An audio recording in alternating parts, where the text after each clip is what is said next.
Golden Retriever wouldn't leave Grandma's porch. Doctors finally saw what he smelled. Sundays at Evelyn Price's bungalow smelled like cinnamon and old books. The porch swing squeaked on the offbeat. Hummingbirds ran their tiny air traffic above the geraniums. And every week, right on time, Lena Hart would pull up with her golden retriever, Cooper, carrying flowers he didn't understand, but loved anyway. Evelyn was 79 and bright as a brass button, crossword sharp, church choir alto, hands that could pinch pie crust with their eyes closed. She'd fallen in the garden on Friday. Just a little spill, she said on the phone. Clumsy me. I'm fine, baby. I only bruised my pride. Cooper hopped out first, the way he did, nose in the air like a detective reading a sentence. Halfway up the path, he slowed. His happy trot flattened. He lowered his head and breathed again, long and careful. Buddy? Lena asked. You okay? Cooper didn't answer, not in words. He put his shoulder against Lena's knee and pressed, the signal he used when something didn't fit. Not danger exactly. Different. Evelyn opened the door with that smile that had raised a family. There you are, she sang. Come in before I spoil this coffee by drinking it alone. She bent to kiss Cooper's forehead. He licked her knuckles and then stiffened, nose working along the cuff of her cardigan, the underside of her wrist, the air just above her collarbone. He backed up 3 steps and sat on the threshold, blocking the doorway with a body that never did that. Coop? Lena murmured, surprised. Let Nana through. He didn't. He looked at Lena and then back at Evelyn, ears tipped forward, tail still. The porch swing ticked like a metronome counting something down. I'm fine, Evelyn said, one hand to the door jamb, another lifting the plate of cookies like proof of life. But she was off, a shade paler. Her left shoe untied, which she never allowed. A wince, small enough to miss if the person you were didn't memorize her face. What happened in the garden? Lena asked, gentle. Oh, it was nothing, Evelyn said. My knee buckled. I sat down faster than I meant to. I rested. I'm fine. Cooper stood. He leaned again, harder into Lena's leg, then into Evelyn's shin.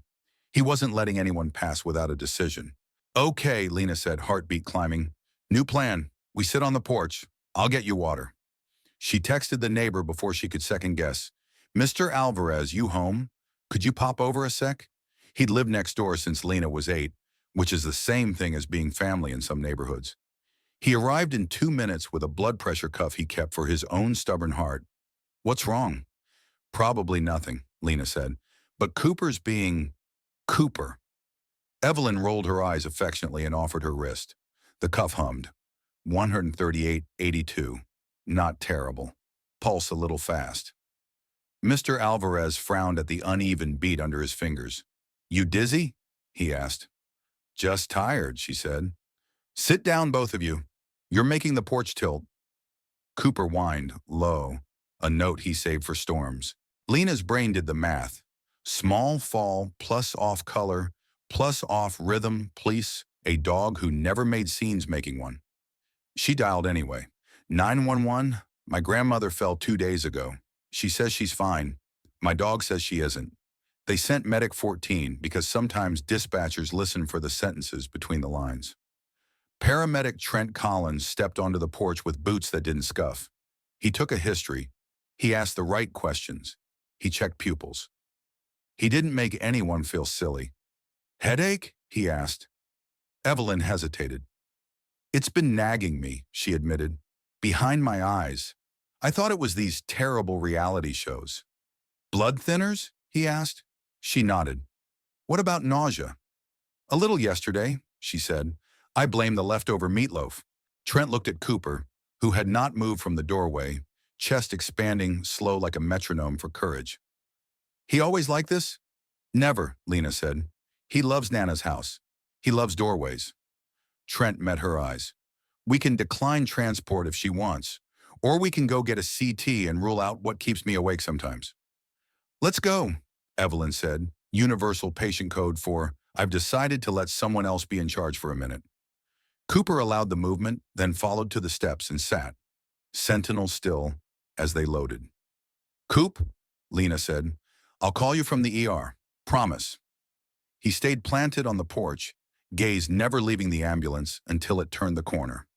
Only then did he spiral tight and lie down across the threshold like a doormat with a mission. The ER at St. Luke's smelled faintly of lemon wipes and adrenaline. Dr. Priya Shah greeted them with a face that knew when to move fast and when to make rooms breathe. "We'll scan," she said. "If it's nothing, you can yell at me for scaring you. I'm hard to offend." They wheeled Evelyn to CT. The machine hummed. The tech cracked a joke about astronauts to distract. 10 minutes stretched to 20 because some doors between images and answers are heavy. When Dr. Shaw returned, her voice was careful, which is how you know it's good news and bad news. "You did the right thing," she said.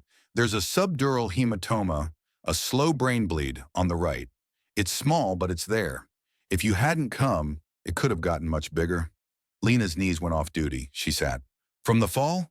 "Most likely," Dr. Shaw said. "Blood thinners can turn a bump into a bruise you can't see. The headache, the rhythm changes, the dogs. Concern?" She tilted her head, a scientist making room for mystery. "He didn't smell the bleed itself. Noses don't work through skull. But he likely caught tiny changes. Your sweat, your breath, the way you moved. He knew you were different." "Can you fix it?" Evelyn asked, and Lena loved her more for skipping drama. "We'll admit you," Dr. Shaw said. "Neurosurgery will watch. Many subdurals like this resolve with time and monitoring. If pressure builds, we have options. Because you came now, we have choices." They settled her into a room with a window that pretended trees. Dr. Shaw ordered neurochecks. A nurse named Marcy tapped a pen light, efficient and kind. Lena texted updates with fingers that finally remembered how. She called Mr. Alvarez. "It's a small bleed. We caught it." He responded with a thumbs up and a picture of Cooper on the porch, head down on his paws, watching the street like it owed him an explanation. "Tell him he was right," Lena said into the phone. Ridiculous and not. Marcy smiled when she heard. "We're seeing it more," she said. "Dogs flagging lows, seizures, infections.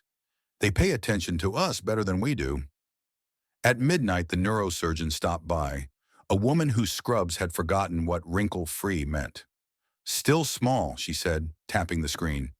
"You're giving it the silent treatment, which we like. We'll repeat the scan in the morning."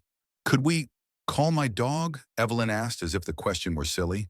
"No offense, doctor, but his voice slows my heart." They FaceTimed. Lena held the phone toward the porch. Cooper's ears lifted at the sound. He pressed his nose to the screen and fogged the camera with a sigh that made two nurses pretend not to wipe their eyes. "Good boy," Evelyn said. "I'll be home soon. You win."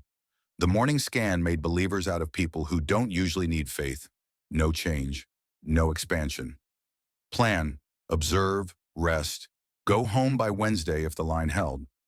When Lena and Mr. Alvarez brought Evelyn home 2 days later, Cooper met them at the curb and refused to let the wheelchair roll until he had inspected, delicately, every inch of the situation. He walked beside the chair, one paw half a step ahead, tail low like a safety flag.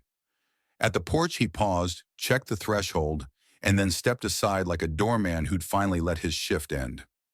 Mr. Alvarez nailed a small plaque under the mailbox because some moments deserve medal. Cooper's watch. "If you smell love, you're home." Evelyn added a line in Sharpie beneath it, crooked and perfect. He smelled trouble first. Word got around in the way good news does. Slow at first, and then all at once. The church prayer chain sent soup. Dr. Shaw called once to check in. "For data," she said, "and for joy," she admitted. Trent from Medic 14 dropped off a dog biscuit baked by his daughter that looked like a lopsided bone and was therefore more valuable. A week later, the porch swing squeaked back on beat. Evelyn did the crossword with an eye on her pills.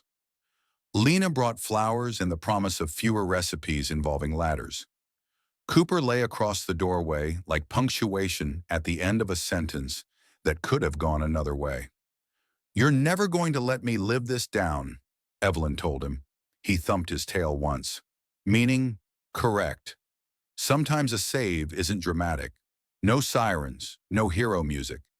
Sometimes it's a dog who won't step off a porch until the people who love you do the thing you're scared to ask for.